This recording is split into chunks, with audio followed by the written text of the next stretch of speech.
Hey Degrassi fans, welcome to your very own mini-sode of the Degrassi Kid podcast. I'm happy to chat with you guys today because we're just going to kick things back, keep things very chill. And I was thinking, since we just recapped the original Degrassi series from start to finish, I figured, hey, we might as well see what these former Degrassi kids are up to these days. And they've done some really cool stuff since they've left Degrassi, so I'm excited to tell you about it. Today, we're going to check into the real lives of Kathleen Mead, Caitlin Ryan, Joey Jeremiah, Mr. Raditch, and so many more. So let's sit back and take a look at what the classic cast has been up to since their time on Degrassi. Back in the 80s, Caitlin Ryan and Spike didn't do a whole lot of interacting with each other. There was that classic moment where Spike gets kicked out of school and Caitlin writes a protest piece in the student newspaper, saying it isn't fair and Spike should be able to stay at school. But in reality, the main trouble in that episode was that Caitlin never actually talked with Spike about it.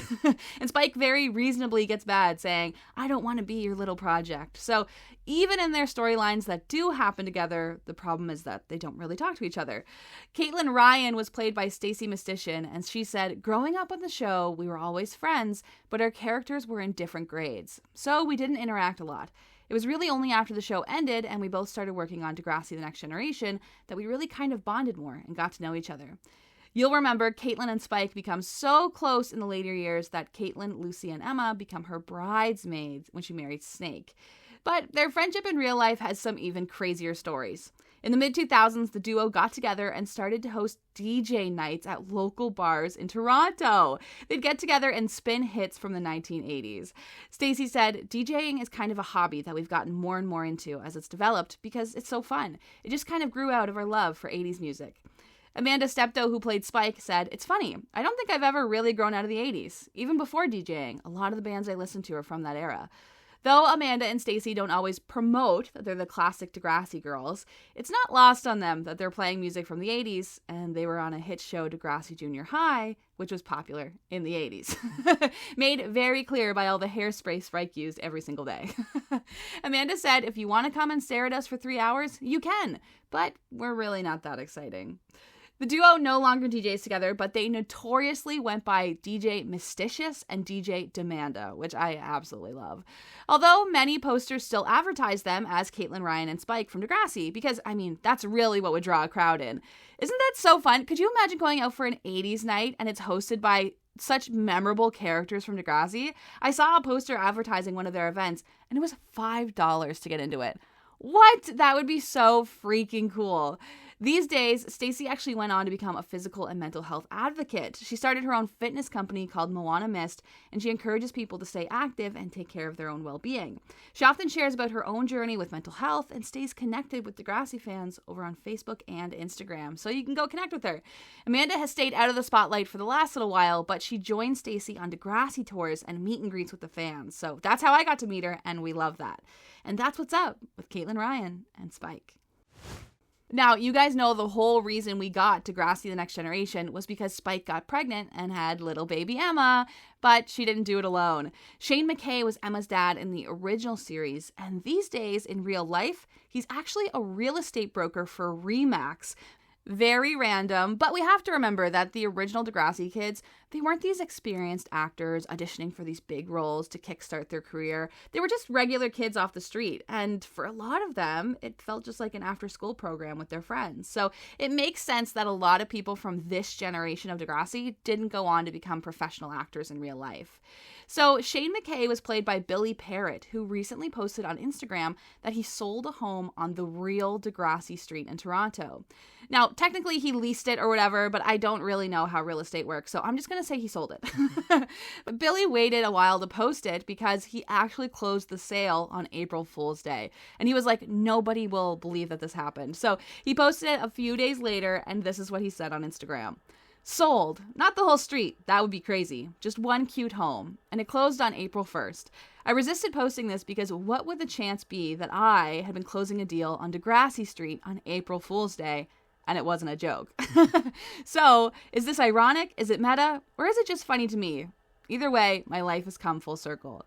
Isn't that so cute? I actually commented on this post that he made and asked if the owners knew about Degrassi Street and how iconic the home was. And Billy replied to me saying that, yeah, and that's what made it so much more special, is they knew what they were getting into. So I made a joke back saying, wow, if that was me, I would ask you to sign my house.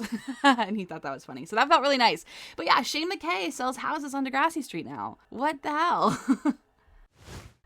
Now, the whole reason I even came up with this where are they now idea is actually because of Kathleen Mead. You'll remember in the show, Kathleen finds 2 joints and brings them to a birthday party after school. The girls like Melanie and Caitlin all play Truth or Dare, and Kathleen says, "Truth, have you ever tried drugs?"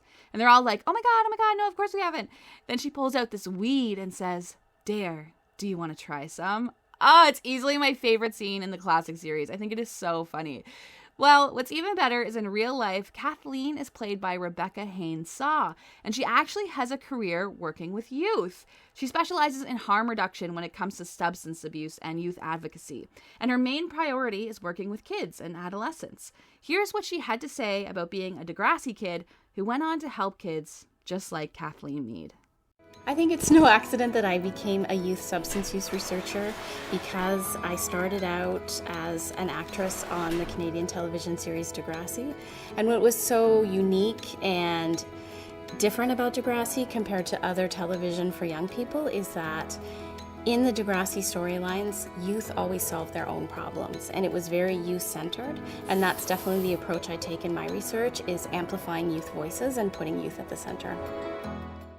Isn't that so cool? Listening to Rebecca speak about her work sounds like something straight out of a Degrassi episode. She was talking about how part of her research shows that when you have these adults who just say, like, don't do drugs and say it directly to kids, that it's not going to have an impact, that it comes off really preachy, and instead you need to empower young people to make their own choices. And honestly, that's exactly what Degrassi does. So that is probably my favorite post-Degrassi story because of how well her real-life actress connects to what happened with her on the show. And how funny is it that Kathleen played one of the very, very few characters that ever did drugs, especially brought them to a party.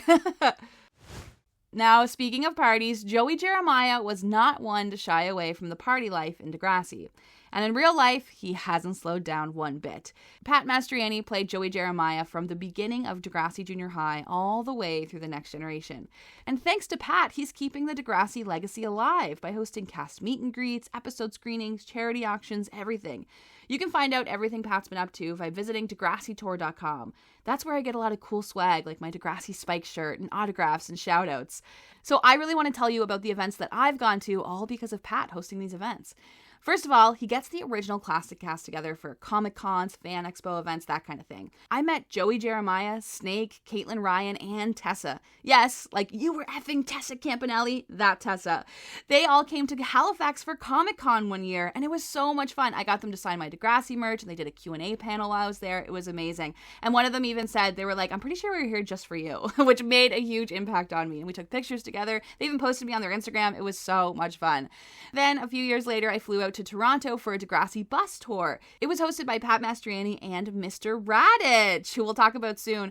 But they took 2 busloads of fans out to Degrassi Street, Degrassi Junior High, and Degrassi High. And at the end of the tour, they took us to a movie theater where they had some of the original cast there to have a Q&A. So I met people like Stephanie K and Liz and Tabby and the twins and like so on and so on. Like I think there was 20 of them there when I went. It was very cool. And at the very end of the event, you could kick back in the movie theater and they would play 6 episodes of Degrassi on the big screen. It was very, very cool. Then probably my favorite event was Degrassi Palooza. Pat invited 25 people from the original Degrassi cast and crew, and they all had a reunion together. So that's where I met like Kit Hood, Gan Moore, Catherine Ellis, and I met Miss Avery, Claude, Dwayne, all kinds of people, and it was obviously so much fun. And it was like a huge event. They had panels and vendors and meet and greets, and they had a screening of Degrassi Schools Out, and it was all weekend long. I went from Friday to Sunday, so it was literally just an entire weekend of Degrassi. It was incredible. Even Arlene Lott, she played Nancy on the original Degrassi, and now she does baking. Well, she made a Degrassi Street cookie for the event, and it was absolutely delicious. It was even hard to eat it because I was like, I just want to keep this forever. And I can't even tell you how cool this event was. Like, Rebecca even did a panel about cannabis and youth harm reduction. Like, it was just so cool to see everybody just be able to be themselves while also meeting these legendary characters. So you can check out DegrassiTour.com if you're interested in learning more about these events and seeing what kind of merch is up there. They most recently went to Newfoundland and did a Schools Out screening with the cast. So it looked very, very cool, and I totally wish I could have went. Now, I said before we'd talk about Mr. Raditch. He started on the original series as a teacher, then stayed on until the next generation as a principal of the new school. And we'll remember after the shooting episode, Mr. Raditch gets let go and we never see him again. Well, that's because in real life, the actor who plays Mr. Raditch, his name is Dan Woods, and he was actually really happy to take the opportunity for Mr. Raditch to be written off the show. And that's because he was working on another show in Los Angeles called Chop, Cut, Rebuild. And all of this he told us about when we were on the Degrassi bus tour driving to these different locations. So if you can imagine it, in real life, Mr. Raditch is a total car guy. He loves classic vintage cars, fixing them up, that kind of thing. And basically in the 90s, Dan had a show called Classic Car Restorations where, as the name suggests, he would kind of do a how-to on restoring classic cars. And in 2004, he brought back this same idea for a new TV show. Now, if you remember around this time in 2004, reality TV was like American Hot Rod and Miami Ink. They were shows that taught you how to do things like, okay, this is what to consider when building a motorcycle, or this is what makes a really good tattoo last longer. And they really kind of gave you insight into these unique worlds of building cars and getting tattooed. But now in reality TV, because they had to keep people interested, they added certain elements of suspense. In each episode, there needed to be roadblocks for them to overcome. Even if they weren't really happening, they would at least stage it. So in each episode, a part of a motorcycle breaks or a tattoo client is really hard to work with. So that was how Dan rebooted his old series with a new twist. Here's the tagline for Chop, Cut, Rebuild, which ran from 2004 to 2017. It reads, "Get your fix with host Dan Woods as he reveals what it takes to be a custom classic builder, with demanding deadlines quickly becoming a reality and roadblocks rising left and right." So you can see that kind of suspense build up. But in reality, Dan, he just wanted to work on classic cars. So on the Degrassi tour, he told us stories about how he went to LA to film the show, and he'd still be constantly recognized as Mr. Raditch from Degrassi, and he loved it. And he was a natural host. For a while there, he actually worked at a radio station after he was done with the original Degrassi. So he's perfect for it. And speaking of teachers from Degrassi, this update is crazy. Michelle Goodeve, she played Mrs. Avery on Degrassi. She's actually a dedicated pilot, like very, very passionate about flying and getting people involved. So she actually did a panel at Degrassi Palooza, which was all about her passion for flying planes and introducing us all to this new world that I've never, ever, ever even considered. So I think that's super cool. And I actually want to play you a clip. This is her speaking about her love for flying in a campaign that she did to help save the Canadian Air and Space Museum. So let's give that a listen. Hi, my name's Michelle Goodeve, though you may know me as Degrassi Junior High's Ms. Avery. I make my living as an actor and a screenwriter, but in my off-screen life, I've been a pilot since my teens, with a passion for flying antique aircraft. So it should come as no surprise to anyone that I'm a huge supporter of the Canadian Air and Space Museum. It broke my heart when the CASM not only lost their original location, but were also in danger of losing their entire collection of antique and classic aircraft. Isn't that so sweet? It's so interesting to see what everyone's interests are outside of acting and how much they value being recognized to fans as someone from Degrassi. There's a few folks who never really resurfaced after they were on Degrassi in the 80s, which totally makes sense because they didn't necessarily want to be in the spotlight. And I will always totally respect their privacy. I will never share what they're up to in real life. But it's so nice to see how many people are like, yeah, I did this thing, and you know what? It was pretty cool. So let me know in the comments if there's anyone else you want to learn about, and we can chat about it. And thank you to Brittany Bargy, Sarah J, Stevie Gerwa, Alyssa Basic, Brittany Brown, and Randy Carter for subscribing as Degrassi Kids or higher on Patreon. I'm so thankful there's folks like you who actually care to hear my crazy Degrassi rants, and you truly make my Degrassi dreams come true. So I'll talk to you guys soon. Bye!